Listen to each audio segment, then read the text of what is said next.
You're now listening to Sound Talent Media. Check out more shows at soundtalentmedia.com. Hey, what's up, everyone? I'm Matt McGackie, the vocalist of Cryptopsy and the host of the Vox and Hops Metal Podcast, where I sit down with fellow metal musicians. We talk all about their lives and music while sharing killer craft beers. If you've ever wanted to sneak backstage and share a beer with one of your favorite musicians, well, Vox and Hops is the podcast for you. This week on the podcast, I dropped a killer episode with Johannes Ekström of Avatar. There is this episode and over 440 other ones to help you enjoy life, metal, and craft beer. So what are you waiting for? It's time to become a Vox and Hops head. Cheers!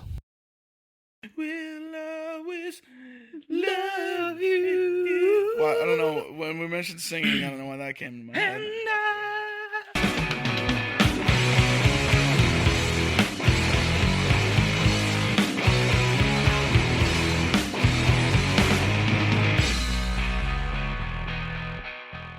Hi, I'm Ryan. And I'm Daniel. And I'm Blake. And you're listening to the 60 Cycle Hum The podcast. ToneMob.com podcast.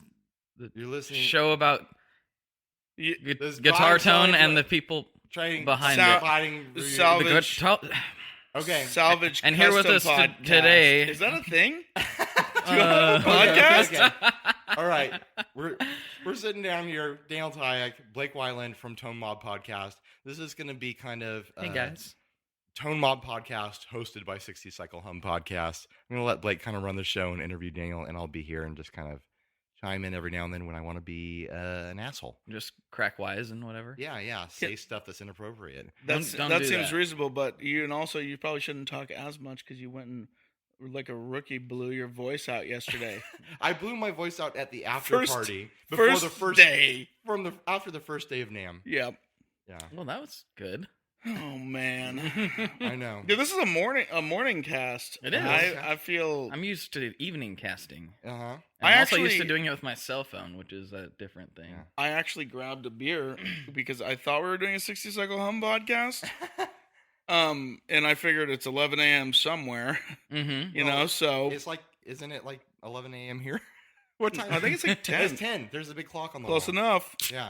And it's a coffee stout, so it's Yeah, it's for breakfast. a breakfast. It works out for everyone. It's a light breakfast beer. But now that we're on, I'll only drink it when Ryan's talking. How's that? 'Cause it's 60 Cycle Hum. He's laughing. I He's think laugh- that'll make sense. I think like logistically, that makes sense. I think so too. Yeah, Okay. totally. So I guess we could just start off. Well, normally I start off with the question of how your day is going, but I kind of know how your day is going. Yeah, Why it's- don't you tell the listener how your day is going? How's my day going? Well, I drove here. You did? Ryan cooked a lush breakfast. How'd you like that? Wait, toast? you're talking. Ryan made us delicious things like toast and totally forgot to get butter. We ate dry toast. I like it was Sorry. kind of like you didn't say anything about it, and I was like, oh, maybe he likes it like this. You guys put butter on toasted bread? And I was like, Ugh. am I? It's a California thing. I'm a guest here. I'm not gonna step on toes in the. No, Ryan You- totally just forgot the We butter. only put avocado on toast, and they're not in season. Av- So, Oh, avocado. Ew, okay. and- welcome to California. on- oh man! At You know- summer solstice, then we can use coconut oil. How's California treating you? well, it's different. So my Uber driver on the way here drove through like where she wasn't supposed to drive through, like it was clearly coned off for construction. But she's like, Oh, I thought you meant Compton. "Oh no, no, it was just like coned off, and there was like paving going on, and and she's like, I can get around this, and just like weaves through the cones, and and there's guys like, hey, like they didn't stop her, but they didn't not stop her. Oh my god. And It's it was- okay, I'm it an was- Uber driver. It was like, I'm like, is this how Californians drive? Kind of. I've been to Yeah. California before. This She's is not probably my first not time. even California. She's probably from Arizona or something. Ew. I mean, sorry, Arizona people. Sorry, Arizona. Ew. Sorry that you live where you live, Arizona. Oh no. Okay. And there goes all the Arizona listeners. you didn't to either of need our any shows. Arizona listeners. My Yeah. goal for 2016 is to get as many hate listeners as I can. Hate listeners? Yeah, I want people to listen out of hate. That seems reasonable. Yeah, I mean, they're still going to click. I mean, they're going to watch the video and hate you, and then you're still going to get paid for the ad. totally. So that's good. Hate listeners, listen. At least listen to 2 minutes or more of the podcast. Yeah, make sure the numbers count. Oh, you shouldn't have told them that. Wait, what is Because it? now they're gonna go. I'm gonna listen to 1:49. It's Suckers. Gonna, yeah, it's gonna be like when they're trying to like not get their wiretapped for like location in movies. You know, they don't want the FBI to find out where they are. I don't know what you mean. They hang up right before they know. No, I've never been a part of that at all. Okay, never mind. Only Ryan knows about that. Mm-mm. Okay, what are we podcasting? It's a thing in TV and movies. We got No, a you NAMM guys- we got NAMM happening today. Yeah. The floor just opened right now, and gosh. I feel like I am late. You're- Let's well, do a podcast. all right. Podcast.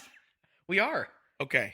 Well, we're late because you're an Uber driver, and because the Ramada, which we're not racist against, tricked you and told you that you would be half a mile away from NAMM when really you're 4 miles away. Yeah, so that was pretty cool. I booked on hoteling.com because Hoteling? I found a good deal, Okay. and that's what I'm all about. I mean, who is Fair. Yeah. And so booked it. It said, "Hey, yeah, you're half a mile away from the convention center." I'm like, "Sweet, this is gonna be awesome." And then I didn't double check the confirmation. I just got the confirmation. Yep, hotel. Yep, there it is. All right, cool. And we drove there last night. Double checked to see how far and it's dark and we don't really know where we're going. Uh-huh. And so we checked to see like where we were because we didn't really know. Uh-huh. And it's like 4.2 miles Oh my from gosh. that's not what we were told. And then my buddy was doing some Googling this morning and discovered, I think you were supposed to book that hotel over there that is a half mile away. I'm like, that's the one I picked. Technology. Oh my gosh. Yeah. And that then the sucks. Uber driver drove through I'm having a wonderful morning. It was great until I got the non-buttered toast. Yeah. Welcome to California. What if there's a different, like, smaller convention center, like a It's very small. it's like a church convention center. I'm like, oh yeah, half a mile from the convention And it's like the center. NAMM with 2 or like 3 M's. Yeah, The yeah. Nambla? No, it's ma'am. Ma'am. There's just a bunch of ladies in there knitting. The ma'am. Whoa, I convention. kind of want to go to that. All right, I think you should get into your thing. Okay, well, we'll see how this goes. Yeah. So, Daniel Tyack, Yes. classic question. What is your musical backstory and how did it bring you to doing what you're doing today? Well, I started playing. Oh, man. I think I got kicked out of high school. And then I was in like a little secondary school, as it goes. Yeah, but that was like a year ago. Yeah, that was like a year ago. And there it was a little bit more like chill, and we would just all sit, because it's like 20 kids going to this like secondary school, and we'd like just lunchtime just sit around and chill, and a couple guys had guitars, and I started fooling around playing then. And then I got unkicked out of high school. Oh. Yeah, they let me back Overachiever. in, and I ended up playing, like, just taking guitar up real quick and going crazy. And then I tried that. I think that was 9th grade. Yeah, the last half of 9th grade, and then 10th grade started playing, or maybe I was in that secondary school during 10th grade. And then I tried out for like the band program at school the next year and got in the band. And then the next year I was in like both the bands, and I just went crazy from there. And then the school hired me after I graduated to come back as like a pro audio person. The same one that kicked you out? The same one that kicked me out. I like But it. I came back as like a pro half-time, like part-time pro audio and part-time assistant band director. So I'd help with the band programs, and then the other half the time I was like fixing equipment and soldering cables and stuff like that. Cool. That was fun. But it was a cool school. It was Horizon in San Diego for the geography. You're not a geography podcast. 60 Cycle Hum is a geography podcast. Right. Yeah, you go But down it was to a- 5 and it then was whatever. It was a private school, so they had some cool band programs. They it's a Christian school. They had one like worship team band program, and then the other band program was the pep band, which everybody thinks of the marching band, but we basically were just a filthy like cover band. We would just play like covers and work out routines with the cheerleaders to do stuff and it was just ridiculously fun. It was basically like School of Rock. The band director was great. It was pretty much School of Rock before School of Rock was School of Rock. And so we had this really like very rock and roll like teaching style. It wasn't, here's how to do all the traditional things. It was Devin Berryhill is the guy that was running it. His dad is Bob Berryhill from the Safaris and wrote Wipeout and stuff like that. Oh, okay. So it was kind nice. of cool. Like he definitely had some musical legacy and he's a good dude, and it was a fun program. And then ever since then, I've just been playing actively and working in different capacities in the either pro audio world or music, or worked as a worship leader for a few years, and just been involved doing music, been in different bands and stuff. That's how I met the 60 Cycle Hum crew. I was in one band in San Diego, they were in another band, and we always got booked together all the time. So it's just sort of since I was in high school. Probably because we booked those shows together. You make it sound like it was venues were random. It was like, man, everybody in San Diego was like booking us together, but it was like, hey, there's an alleyway. We could probably put a sound system in there. You want to play in a church basement next Friday? Exactly. Yeah, okay. Why are we always getting booked together? It's so weird. Crazy. It's the coincidences. The promoter's like, do you know any other bands? It's like, yeah, these guys. It's one, weird that we get booked together. We know one other band. Basically, one other band that's not a screamo San Diego band in the 2000s. Oh, that would have been a rough to find. Yeah. I mean, anywhere, not just San Diego. Dude, the whole world. We were pretty much the only rock and roll bands in San Diego at the time. Everybody else was like hardcore and or screamo, and it was annoying. Hairstyle bands. Hairstyle bands. There was a lot of stylish hair. They have not like this though. No. I don't know if this has style. It's more the style of my hair is I've just given up on life, and I'm like, whatever. It works for you. Okay. It works for you. And with all the recent high and tight hipster haircuts, it makes me happy to just be a long-haired hippie. Yeah, it just feels good. Yeah. I like it. I can get behind that. Mm-hmm. All right. So what are the origins of Salvage, and how did that start? Because all this stuff sort of sounds unrelated until... Salvage was an accident. It was unplanned. Oh. But we love it anyway. Yeah. So I was working a who's the dad? I was running who's the father? I don't know who the father is. I was running a freelance like marketing and design company.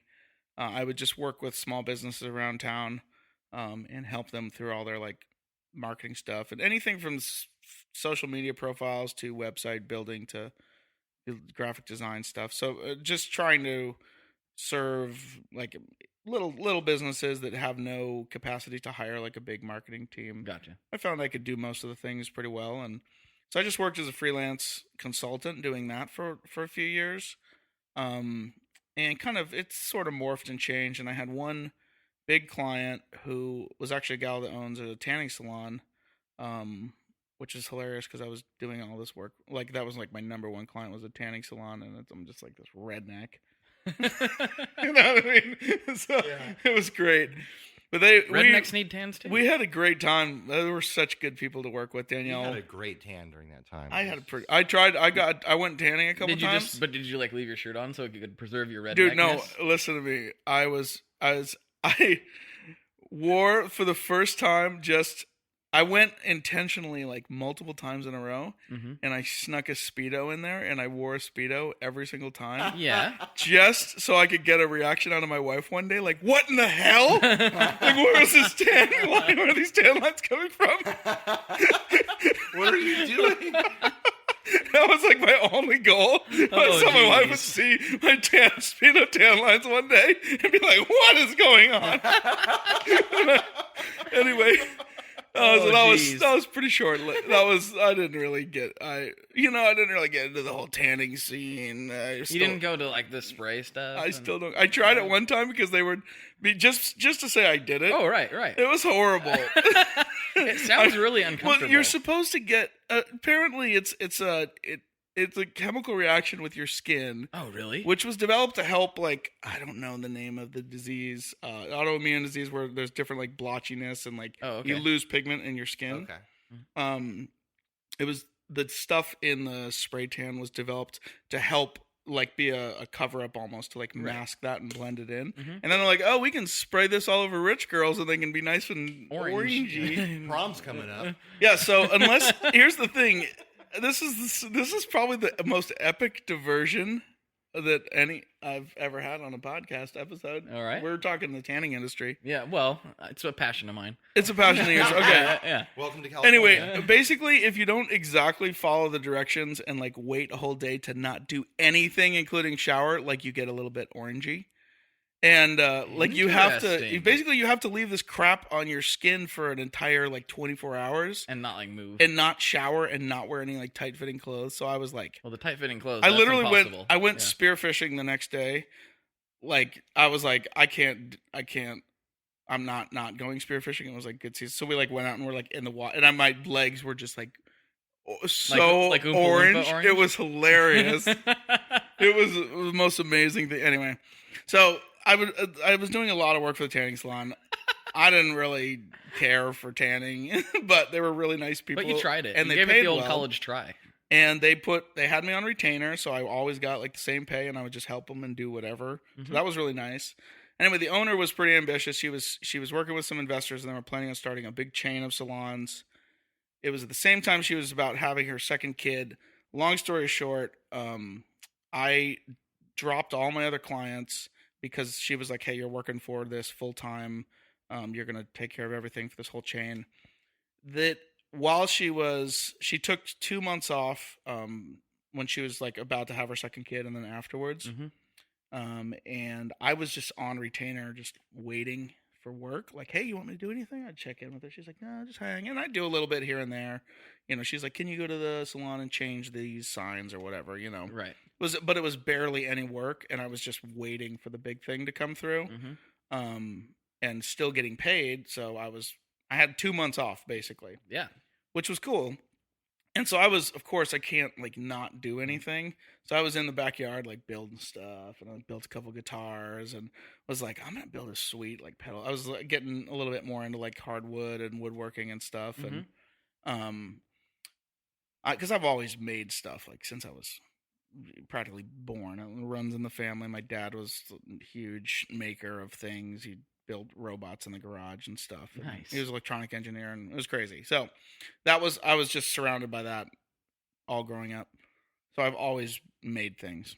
And I was like, oh, I'm going to make myself like, I was talking with this guitar instructor that I had at the time. I'd go to him occasionally.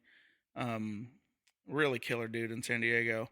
And we were talking about pedal boards and building one. And I was like, yeah, I'm going to build one. And it was like, we were talking like, oh, it'd be sweet to build like in an old suitcase and do like a hardwood pedal board in an old suitcase. So and I hadn't looked into, I had seen like trailer trash stuff. I wasn't as involved in the gear community. I had some decent pedals, but I wasn't like super deep in any forums. So I'd make myself a hardwood board. I went to the hardwood place, found some stuff, and I was doing some research and looking around, and I kind of had an idea in my head, like, oh, I could make a few of these and like maybe sell them on the side for gear money. This other thing's going to come through, and it's looking good. And so I made 6, and because I was in the web world and the design world, I just made a quick website and, you know, one day threw everything together, and I made 6 boards and I put them up for sale. And I didn't tell any friends because I'm like, I want to try to attract my own market, and find people just basically cold out there that want to buy this stuff. It was sort of a marketing Like experiment for me, just to see what could happen. And sure enough, at the end of like the first week, I had like 100 fans on the Facebook page, and I hadn't sold anything. And then it was just right at the beginning of the second week, I sold the first one. And then by the end of the second week, all 6 were sold, and I had like 6 custom orders. Nice. And so I was like, okay, I guess so I'm out now. I'm like out in the backyard, like working, you know? So I'm like, this is cool. I still have time to not have to do anything. So I'm just having a good time working. And I was building like crazy and like figuring out where to order parts. And I was kind of brainstorming that design. I kind of had a similar design, the fold out design that we do. Oh, right. In my head since 96 or so. Like when I had like a picture in my head of like, this would be rad to have like a fold off case sort of thing, Mhm. because nobody was making it at the time. And then SKB did something kind of similar later on, and I was like, yeah, that was kind of what I was thinking, but nobody ever really did it. And then in doing more research, I found it was just classic because I found Hellwig Right. pedal boards, which make beautiful stuff. He's a great builder, and I found his stuff, and I was like, damn it, this guy stole my idea. And it was funny because luckily it was enough. It was very similar how the board went in, but he uses the snap latch system, and Right. it didn't. I was totally thinking those butterfly latch, like lock it in. Mm-hmm. So it was just funny experiencing that, like having someone take your idea, but they had implemented it for like a year, you know what I Right. mean? So I was like, dang, so I tried to, after seeing that stuff, I was like, okay, I'm gonna try to do my own thing and try to make it. And that's actually, how everybody now has those like switches on the side of the pedal board with the IAC jack.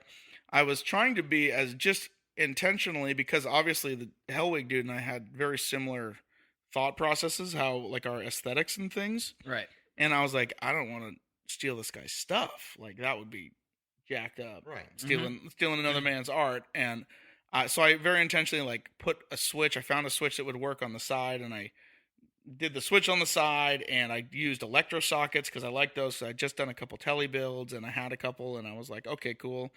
I'll use these electro sockets instead of this. He uses like the speaker cup jacks, and I tried to like, there's only so many things you can change about the functional Sure. shape of a board. Right. So I did everything I could to change the aesthetics, and he was doing pretty much exclusively Tolex wraps and stuff, and I was like, I'm gonna just stick with hardwoods and do that and tweed, and I just tried everything I could to separate yourself. Yeah. And that's sort of how our look and style got developed, and it was just out of the desire to not copy somebody. You know what I mean? Because you're a good dude. I try to be a good dude, and I No matter what people on the internet say. Yeah, whatever. Who cares? It's the freaking internet. So that's basically all that stuff was being developed, like that design, in that 2 months that I had off. And because I pretty much got right to work on things as soon as I had time off, I was like, well, I got to do something. So I was like, There we go. Got through. I was like building a couple guitars at the same time as I was building pedal boards. It was sort of a bunch of projects all at once. It all sort of happened at the same time. And sure enough, I had a bunch of orders, and I found myself like working pretty hard, like out in the backyard, like doing some stuff, like actually like trying to keep up. And sure enough, it was like 2 months after I had the initial time off, Danielle had her kid, and took that month off after to just be with her kid and have some maternity leave. And she, in that time, it was, the media always loves to like pick on the tanning salons every, year or so. The big thing comes out, Right. new study, and everybody hates on them, and then it goes away, and then they come back. It's just a good like media cycle for people to get views. Are tanning salons making your daughter pregnant? Yeah, exactly. Yeah, totally. And so Tune in Danielle, at 5 to find out. poor Danielle, who owns this great tanning salon and employs like 20 people, and it's totally awesome operation, ends up watching all the news when she's home because she's not actually doing anything productive. Well, she's raising a child, which is productive, but not in terms of work. So she's seeing news, and she just got pissed at the industry, and she's like, screw this industry. I'm doing something different. Oh, so wow. she started like, she ended up, we talked about it. She's like, I think I'm going to do these Phoenix Suites, which is this big like franchise thing, and it's not tanning related. It's just hair and nails related. So I think I've seen that before. and but it's like a franchise turnkey thing that doesn't need all the marketing. She's like, so I don't know how much I'm going to need you. She's like, I really want you to do stuff, but I'm like, Danielle, it's cool. Like I'm kind of doing this pedal board thing. I mean, maybe I'll just give that a shot for a little while. And so I had this really unintentional career change from doing the marketing thing to building stuff. And it was I wasn't planning on it starting. It just by fluke happened. Right. And I ran with it, and because there was a good demand for it. And then I had to figure out how to actually run a business and like that, and actually how to make a product acceptable when the standard out there was stuff that's like 3 times as cheap. Right. You know what I mean? Like Mhm. to try to develop enough of a market to actually make these boutique pedal boards acceptable, because that wasn't a thing before. It was a very, very, very niche thing. Like Hellwig had been doing it for a couple years, but he's Mhm. still like I don't know what his situation. He seems really small operation, and he's got some crazy year-long wait. So Oh wow. yeah, people hit us up. I have people, even to this day, I just refuse to copy stuff. People hit us up and they'll send us pictures of Hellwig things and like, can you make it with a switch like this and a thing like this? And it's like, no, I'm not going to do that. That's a Hellwig thing. Right. And they're like, well, you could just it's a custom order. And it's like, or like, you just don't want to wait a year to get a board, right? Mhm. And Yeah. they're like, well, yeah, but I want this. And it's like, and then they get really pissed off. Like I had a guy after telling him like, no, I'm not going to do something from somebody else. Like you can order a Salvage rig or you can order a Hellwig rig, but I'm not going to build you a Hellwig rig. Right. And this guy, the last one, got so pissed off. It was hilarious. He's like, you can go play yourself and blah blah blah. You're such a Wow. what? He was just, I don't even remember, pretentious piece of shit. And I Right. like this ranty ass email. Did that change your mind and then you worked for You did. No. You know what I did? I just did what I always do. I just did my own thing. You said. You said thanks. got And on he- a motorcycle he and went- rode into the sunset. Basically, my hair flowing. So This is kind of unrelated, and we're gonna go on a side, but that reminds me of one of the craziest things I've heard lately on the Lutherist podcast. Paul Roney was talking about he had a dealer get in touch with him. He didn't about building. I'm sorry. I'm sorry, Daniel. Sorry, listeners. I Daniel saw is there was a camera watching me. Daniel froze in the camera, and he There looks are 3 cameras watching you right super happy about it right now. now. Okay. Make this one a long cut, Adam. So do I have Okay, I'm to- done. I'm sorry. So Paul gets this dealer is interested in having him do a guitar or two for him or whatever. I don't know the details, but he said he's like, yeah, sure. What are you thinking? What model do you want? And he's looking at some of the. Paul's done what he calls covers in the past, where he just like basically did clones of old things. Sure.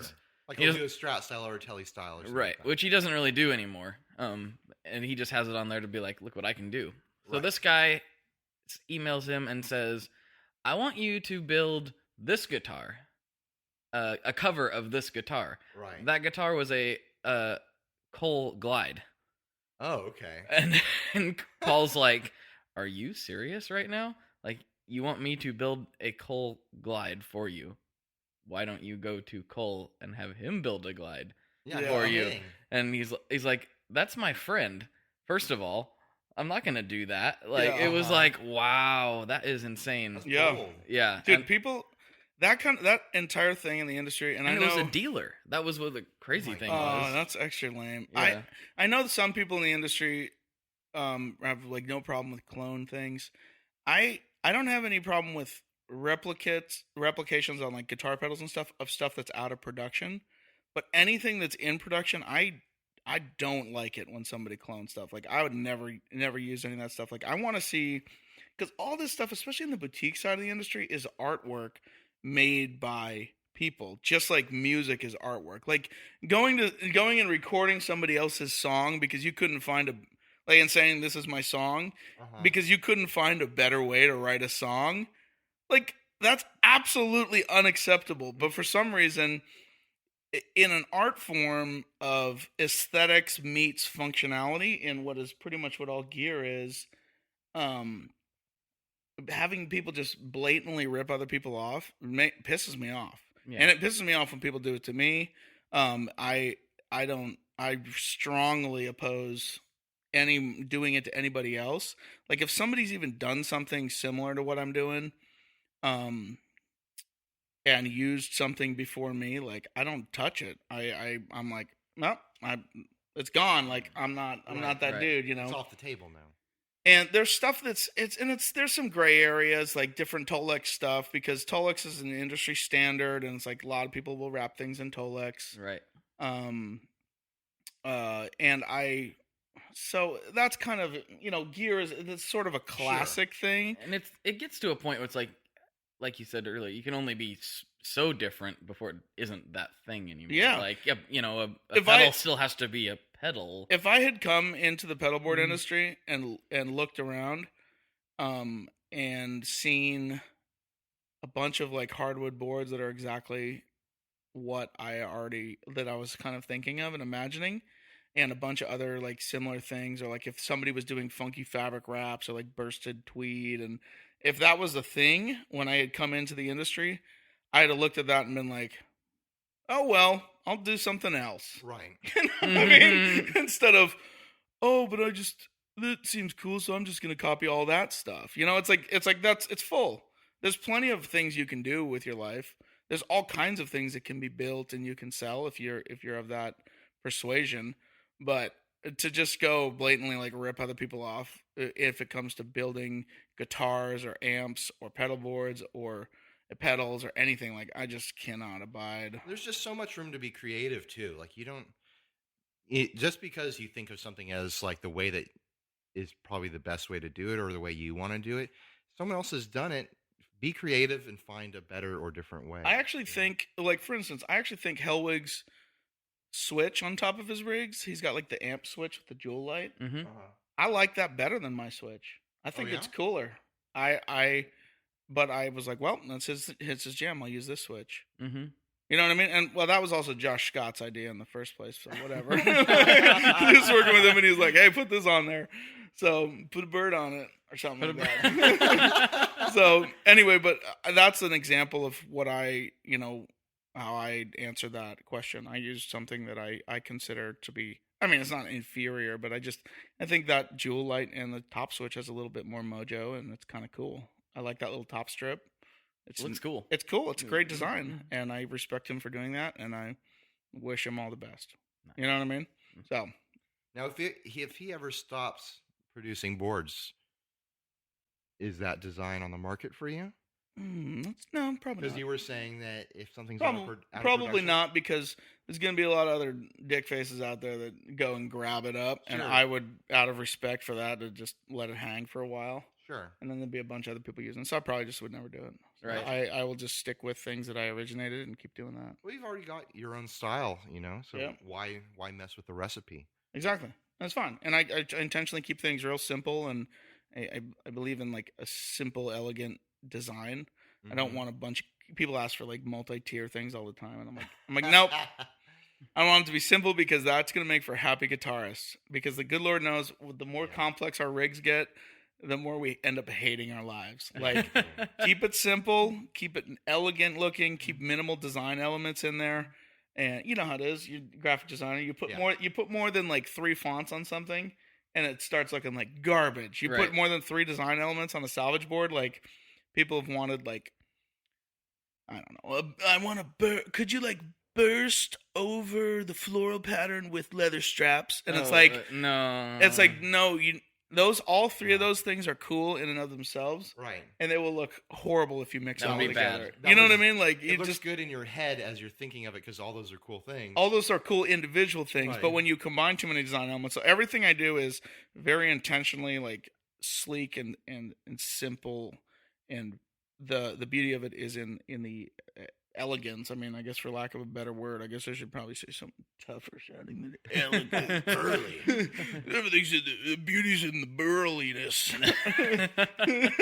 It's like, if you get too many things going on, like if you get like sausage and eggs and toast, that's cool. But if you throw butter in there, that's too many things.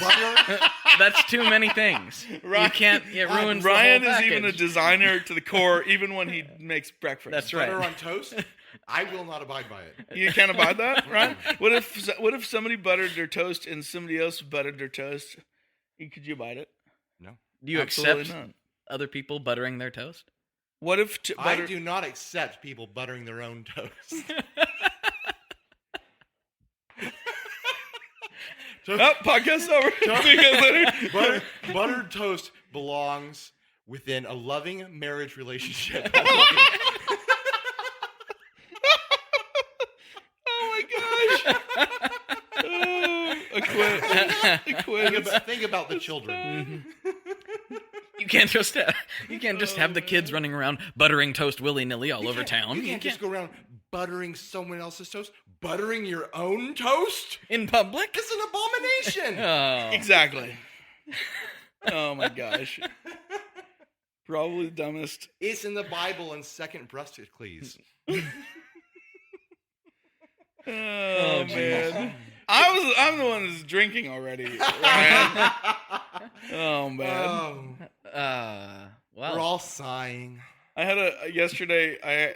I went to give a friend, an acquaintance, a high five from the demo industry. Uh-huh. It was 9 a.m. and I went in for a high five, and he was already so blasted that he missed the high five. Oh my gosh. It was like this really impotent, like, hey man, like what? hey man. It's like, oh, you poor man. I'm sorry. Look where life has led you. Oh man, it was great. Good times. Good times. Anyway, where were we at? We were talking about not mixing stuff together, but we're done with that topic. We've Fair, covered that. fair. We don't mix things. Actually, I did have, when you were talking about that, you mentioned tiered boards, and you're not into that. I like them from a function standpoint. Absolutely. My board barely qualifies as a board. It's like a piece of plywood screwed together, but it is tiered, and I like that. It's not something you would ever consider doing? It's just from a design perspective and to keep the brand strong. It's not something I would do. Right. We offer the risers, which work great. We had risers designed just for our boards. There you go. That will raise it 3/4 of an inch. It's just enough to bring that back. If you have like shorter pedals on the back row, it's just enough to bring it up above, so you're not stomping on knobs at the second row. It's designed to fit in our cases. So you say you put a pedal like, say, a Polytune, which is a little shorter chassis, or like an MXR carbon copy, a little bit, the shorter chassis. Yeah. It makes them basically the perfect height. So if it's like a Strymon pedal or something that's higher, it's plenty to clear on a slanted board. Gotcha. So we offer the best of both, where you can just outfit the back row with risers where you need them, and it levels everything out nicely. And they're super lightweight. You can either screw them to the deck or Velcro them to the deck. And so that's my answer to that. Gotcha. On our flat boards, we offer it's a PP2 riser. So it'll fit a Voodoo Lab PP2 underneath it, and then it gives a nice full, like a little bit bigger surface that you can put Velcro to. So your PP2 hides underneath. You have this nice surface, and then basically, if you wanted to, you could put 2 of those together on a flat board, or 3 of them, and you create your own essentially tiered back row. Gotcha. So we don't do risers because it's just added complexity that detracts from aesthetics and functionality. Like, the more things on there, the more likely you are to have some malfunction. And I want things to be pretty bulletproof for gigging and stuff. So that's our answer to the riser situation, or the tiered situation. Gotcha. Is it's totally possible to manipulate one of our boards to be very similar to a tiered situation, and still be very comfortable to use while still looking really good. Gotcha. So that's kind of how we roll with that. I like it. Good answer. So if you're if you've got a competing pedal board company and you want to do something that I'm going to tell them to do Salvage isn't doing, I'm going to tell them to do 2 tiers. Yeah, do 3 tiers. 3 tiers. Fine woodworking, just like Salvage, but do Just make it like 3. stack it. They absolutely listen. Look at me, Adam. Are you looking at me with the camera? You're looking at me. All of you other companies should totally do multiple tiered boards. It'll be the best business move for you at the time. And Daniel's never going to compete with you. Not going to touch it. Yeah, because we have awesome risers that are actually lighter and more flexible. But whatever. You're giving away so many secrets. I don't care. Everybody copies it anyway. Like, whatever. I'm just gonna outbuild them. So I don't care. Good times. Good times. All right. Another good classic question. what does your current rig look like when you go play out, if you ever get the time? I play usually every week. We do home church stuff, and then I'll usually play out 2 times a week at different churches. I do that because I like the church. Mhm. I enjoy doing stuff in the church, and I like playing music, so it works out. Nice. But there's a few bigger churches in San Diego that just basically I'm just a guitar whore, and I sell myself to play guitar. And they're like, we'll pay you good money to come play. And I'm like, okay. So I do that as part of like to supplement, because I'm pretty aggressive on the pushing business to the next level. So I've operated with myself on a pretty lean payroll budget. Like there's guys in my shop that make more money than I do. Well, I heard you talking about it before. You're like 100 air. I'm 100 air, bro. Yeah, so I very intentionally like keep it minimal to help to build the business at this point still. And I just don't take very much at all out of the company. And just so I can keep the business growing and getting bigger and doing better. And then I supplement that on the side with playing music on weekends. And then some shreddery. Mm-hmm. And I kind of got locked into a couple places where now I'm like, they're like good friends, and it's like I don't want to just like abandon them, even if I could, you know what I mean? So it's like, I don't know, I like these guys, I love playing with them. A couple of the bands are just ridiculously good. Like there's not even a need for rehearsal. We could just all show up and just kill it, and nobody know the difference. Nice. But we still do a rehearsal. It's like an hour. It's like everybody shows up. It's like, okay, here we go. Here's our token rehearsal just to say we did it because we're getting paid. Right. Oh, see you later. Nice. So it's like, but they're all good friends, and I hate to like just be like, I don't really need to do this anymore. You guys are like, go find somebody else. So right. So I keep doing that, and I enjoy playing with those guys. It's a good time. So cool. Anyway, so what's your rig look like for those? Oh, for those. Sorry, you're focused, dude. I forgot. I thought we were on a 60-cycle hum episode, and so I just instantly sidetracked and derailed it. Well, let me answer the question I wanted you to ask. Yeah. But Daniel I don't even know how we got there. I'll have to listen back and see how that rabbit trailed. Because I slid the. A lot of guys, when I ask that question, they're like, I don't even have time to play. I don't know what my rig looks like. So I've been sliding in the if you get time on the tail end of that question. That's how it... And you're like, yeah, I got time. Let me tell you about how much time I got to play. Yeah. Zoom, zoom, zoom. Ryan, have you noticed how much more organized his brain is than yours? He has the same questions every episode. Dick. Kind of. I just pull everything out of my pocket every time. Dude, on a scale of 7 to 10, that's a dick move. He's way more organized. I do not have the same questions every time. I have some of the same questions every time. Okay. I had one podcast where I didn't ask any of the questions. Okay, so what? Now it's kind of weird because I didn't ask any of the questions. I always ask those questions. Those questions are left unanswered now. Okay, he'll come back. I'm gonna go back to. I'm gonna stay on topic here. Tell me your rig. Let me. I'm gonna look a picture up so I remember what I was doing. Thanks, Instagram, for cataloging my life. You guys do that, right? You're like, when did that happen? Oh, I'll look back on Instagram. Yeah. I do that all the time because the history books, like from this generation forward, are just going to be a collection of pictures from the internet with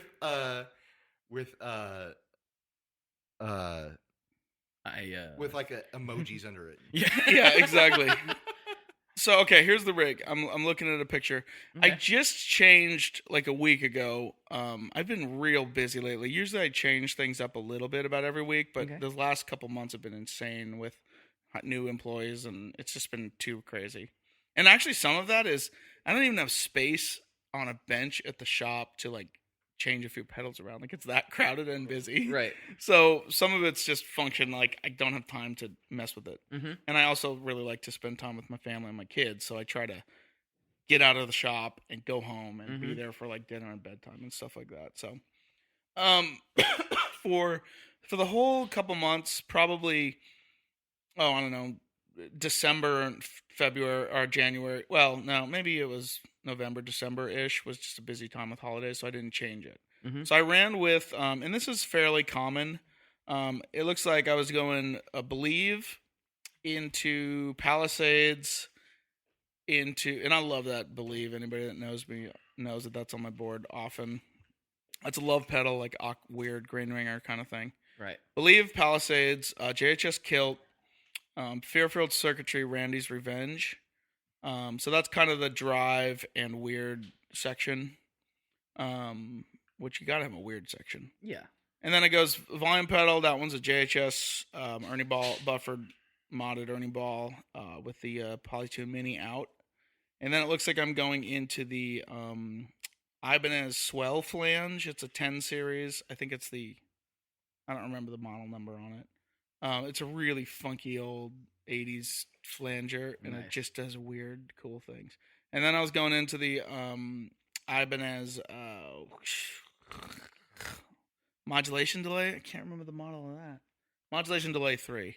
So that one is another really odd thing from Ibanez, their old 10 series. Mhm. And Josh Scott's the one that got me introduced to that series, and I freaking love him. Nice. So he's got the entire collection minus one pedal that there was only like 100 of them made, and they were all given to employees of Ibanez in the 80s, so they're just not available anywhere. So he's on the prowl, though. He's on the prowl. If anybody will find it, He'll just buy it or trade all of his clones for it. Oh my gosh. So, I love his clones. and I think he has like 13 clones. No, it's ridiculous. yeah. He posted a picture a while back, and it was like you couldn't fill the picture with it. Josh gets on Nothing but kicks. Mm-hmm. You remember when he bought all the DD5s Yeah. and everybody was like, what? Wait, what's Josh doing? Why is he buying all the DD5s? What's JHS gonna do? He wanted DD5s.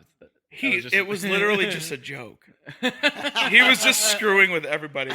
He just bought everybody's DD5s as like just to mess with people. I love that. And That's I hilarious. freaking it's like my LA metal collection. It doesn't actually mean anything. It's an okay pedal. It sounds fine enough to play, and it looks like RoboCop, and it says LA metal, so I buy them Right. if ever I can find one under $50. Hey, we did a demo of it, So- and a lot of our audience really liked it. It's not a bad pedal at all. It's a really solid pedal. I should have never told you guys until I had like 40 of them. I know. How many do you have right now? Like 9? I have 7 or 8. Yeah. So I'm working on It's it. interesting because it just kind of dawned on me. I don't have multiple of the same anything.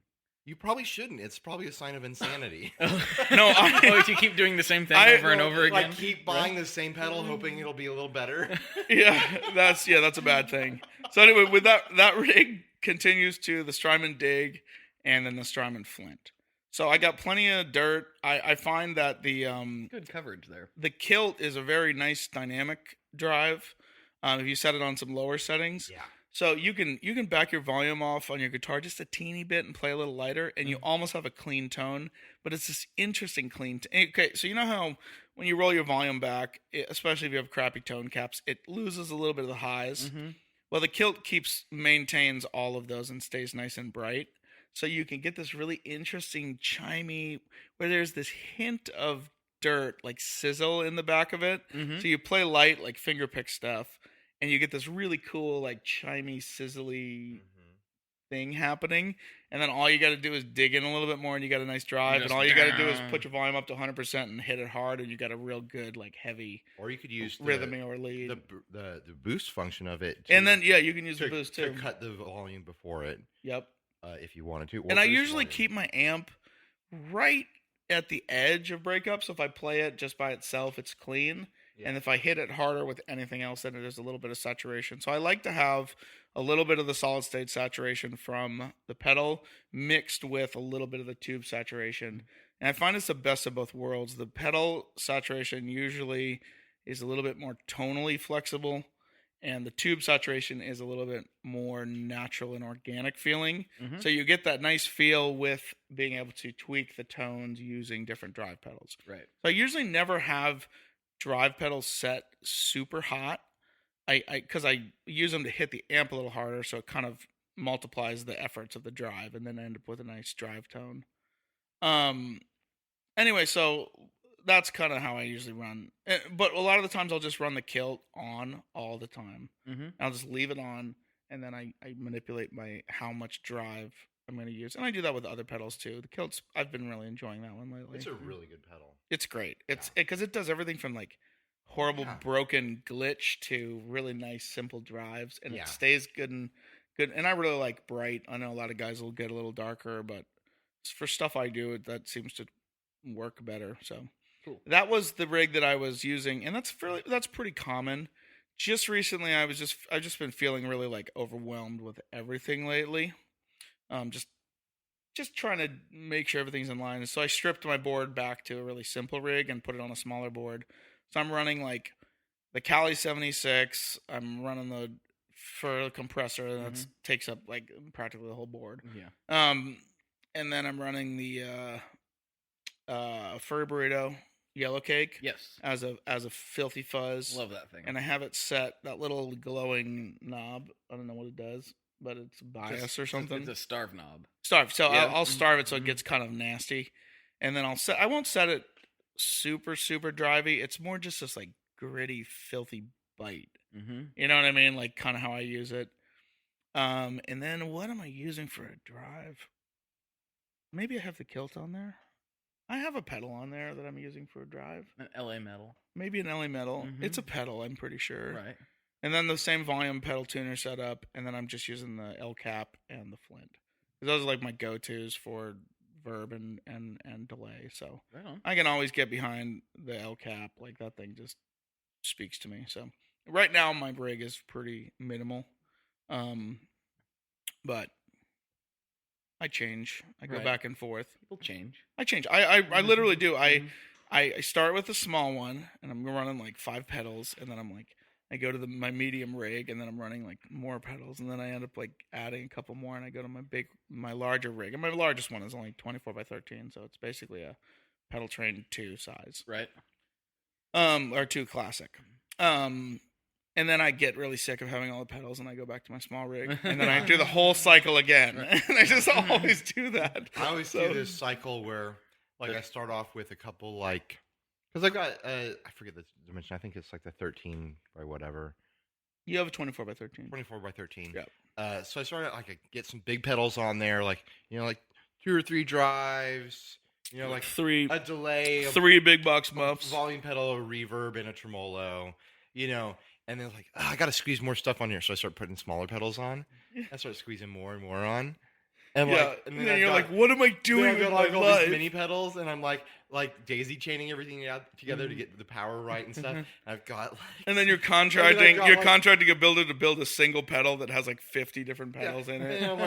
And then I've got like 16 pedals on my board, and there's so much redundancy. I'll have like 6 drives, 3 delays. Yeah, like, I can't. 2 reverbs, 2 tremolos, and 3 mods or something like that. I'm like, why do I have all this stuff? I just need drive and reverb. And then I go back.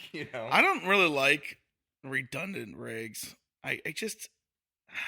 It's for stacking, man. You got to stack. I love stacking. I love how low gain drives put a little bit more oomph, like a little bit more presence in your signal. But you can do the same thing with like an EP boost or something like that, or a nice compressor. Like you can do the same thing. And basically, I think I don't know the science. All it's doing is really just hitting your amp a little harder and making you feel a little better about it. So.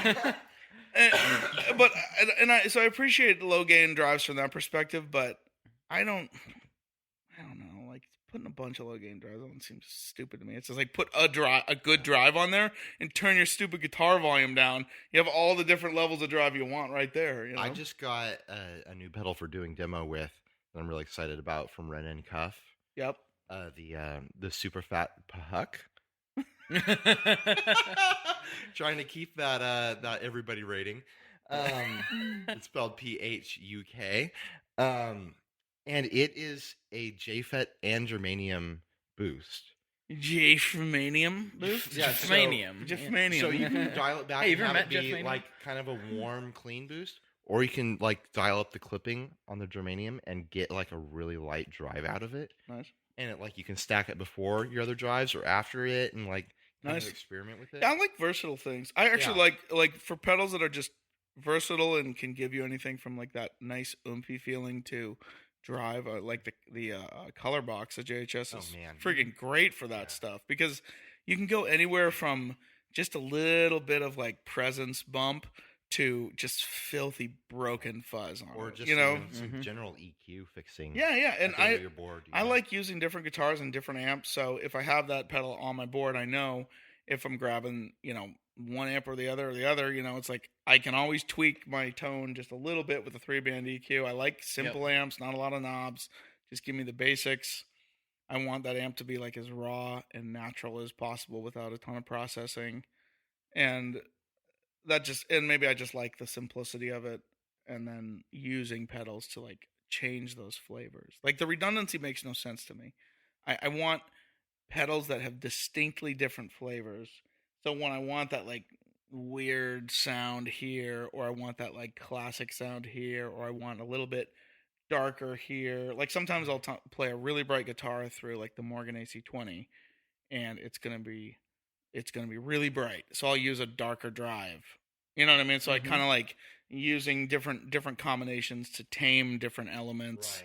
Right. One of the guitars I really like is that funky 67 Melody Maker.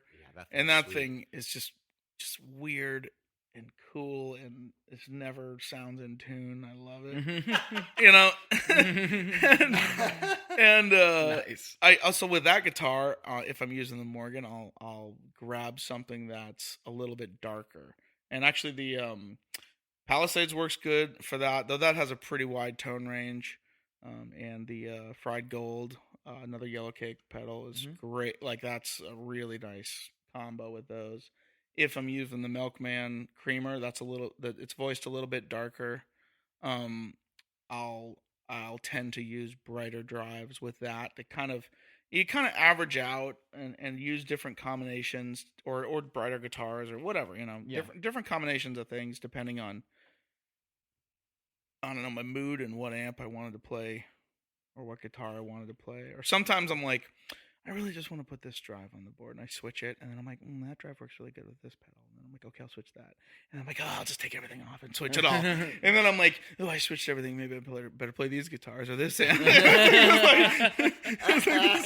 So it's like the curse of, we all chase the gear and trying to find the right gear. And then if you're in the industry, it's really easy to acquire gear, especially pedals. If you're a pedal board builder and you're doing some trades and things, like you just end up with too much. And then as soon as you're done chasing all the gear and you have too much gear, then you're on a completely different chase. So everybody listening, just give up and use your Tube Screamer and your DD5 and play some music. You know what's funny? I was just thinking, like, almost never when I'm playing do I look down at my board and go like, oh man, I wish I'd put this other pedal on there.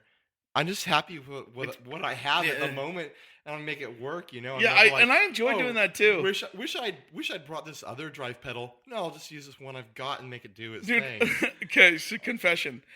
Very often I've been bored with music, and I will put pedals on my board based on color.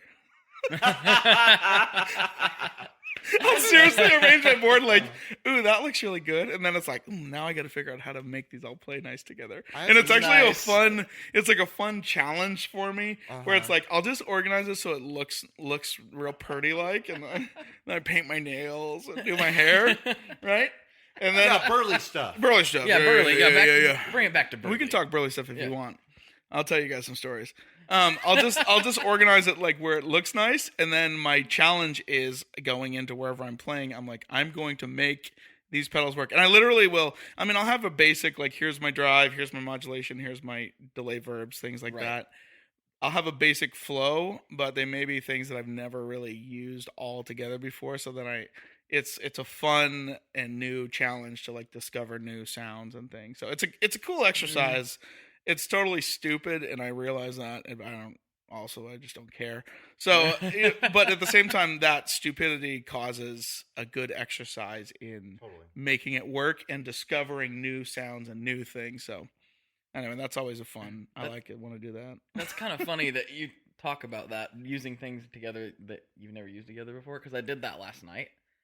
I knew that the coffee and roast thing was going on, and I was like, well, a couple of guys in the industry have been really helpful to me, and like the guys from McCaffrey Audio, they got me into NAMM, and they couldn't be here, And I was like, well, I'll tell you what I'll do, guys. I'm planning on going to this thing anyway and making a bunch of racket. I'll try to take your guys' pedals down and make a bunch of racket with them. And so I brought the Run Rabbit Run, and then also I said the same thing to Tom from Tomcat and Alex from Solid Gold Effects. I was like, I'll bring your guys' stuff down, see if I can make some racket in the video. And I hooked all the stuff together, and I was like, I've never used any of these together before. It's fun. It's like I was fun like, I don't know. Well, here we go. And I started just tweaking things, and and then everybody's there and kind of watching, and I'm not that great of a player anyway, so I was like, I'm just gonna make it drone. So turn all the things up. Yeah, so here we go. And so it just turned into this weird kind of phasey mess, and hopefully I made it in the video. I don't know. It was Well, they probably bad. didn't edit it yet because everybody's having a hangover. I don't know how they're gonna edit that thing together. I'm gonna be super impressed. They're we're impressive at an hour fellas. now, so you should probably wrap this up. Are we at the hour? But real quick, how sweet was that party last night? That was That rad. was really sweet. Old Blood Noise Endeavors hosted this party at a homebrew supply store where you buy the stuff to make your own beer. And we were all drinking beer and hanging out and Eating pizza. I went to the place next door and ate some really, really nice ramen. It was a good ramen place. There was lotions and lace. Yeah, I went like over 2 there. doors down. Yeah, we went over there with Ben Nystrom of Nystrom Guitars. Ben went to Lotions and Lace. That's great, Ryan. He did. We went and bought stuff together for later. Something pretty. And you organized your outfit by pretty, and you figured out how to make it work. There was right. just so many people there that we had already seen at NAMM and hadn't seen at NAMM yet, and it was just these little after parties are so great.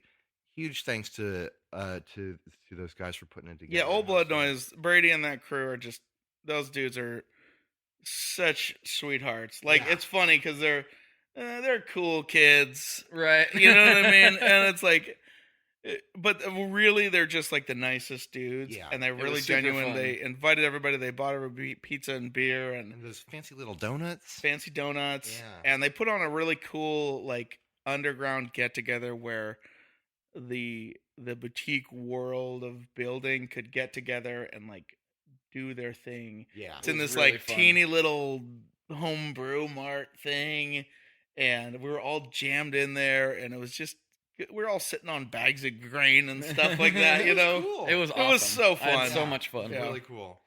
We flew in and drove right there. Nice. Oh, man. Nice. Like we were like, well, I don't really know how this is gonna go, but we drove directly there.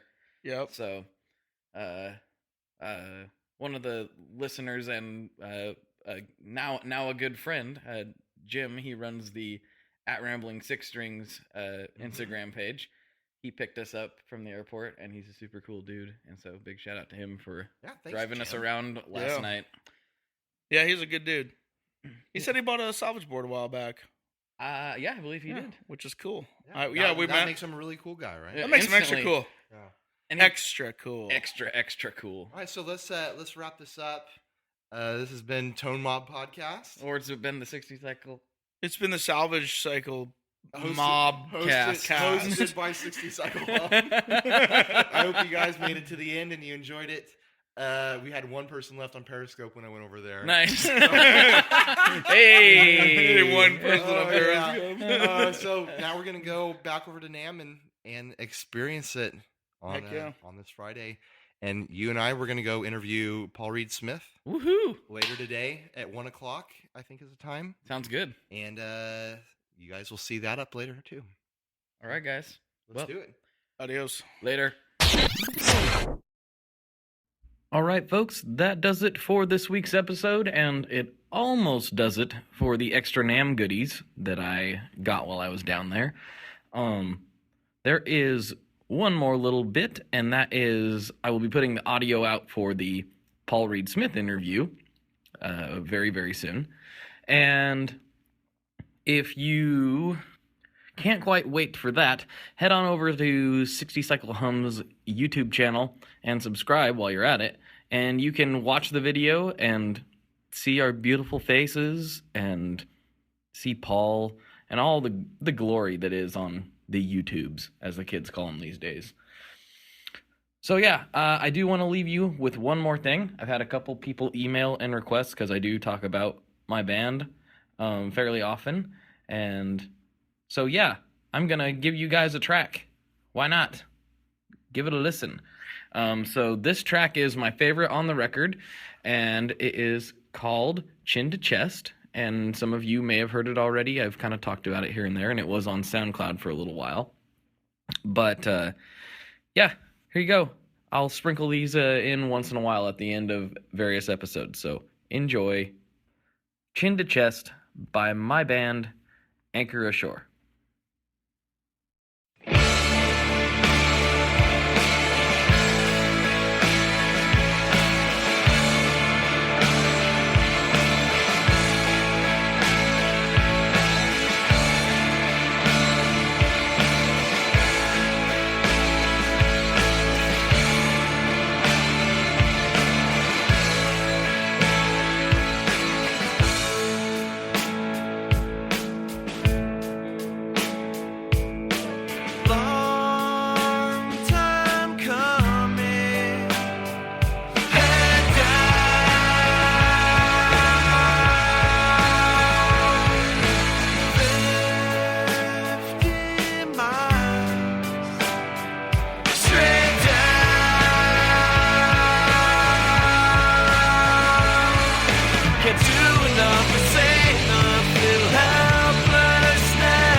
Anxious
One last thing before we totally sign off here, I just want to remind you that if you do any shopping at Stringjoy, that's Stringjoy guitar strings made in Nashville, that will help me out as well.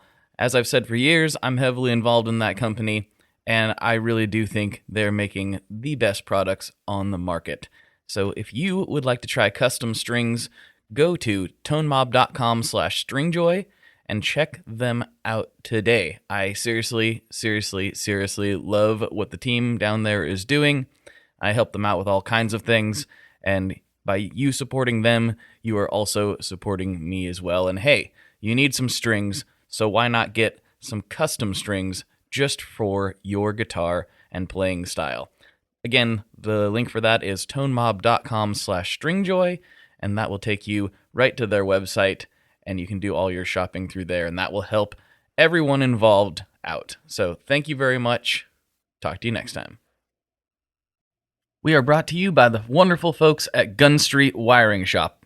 Yes, Gun Street Wiring Shop. I've talked about them before. I used to say based out of Bend, Oregon, but guess what? Sean moved to my neck of the woods. Sean's in Portland. Sean is awesome and has helped me with a bunch of stuff lately. And if you have wiring needs for your guitar, he can help you too. If you want to get weird with it, he can get weird. If you just need to spruce things up a little bit, there's your guy. He takes all the guesswork out of doing your guitar wiring, and he makes it simple, and his customer service is top-notch, and I can't say enough good things about Gun Street as a company. I really respect Sean and what he's all about, and the product is top-notch. I've got 3 different guitars that now have Gun Street harnesses in them, and I could not be happier. So go to gunstreetwiringshop.com and check them out.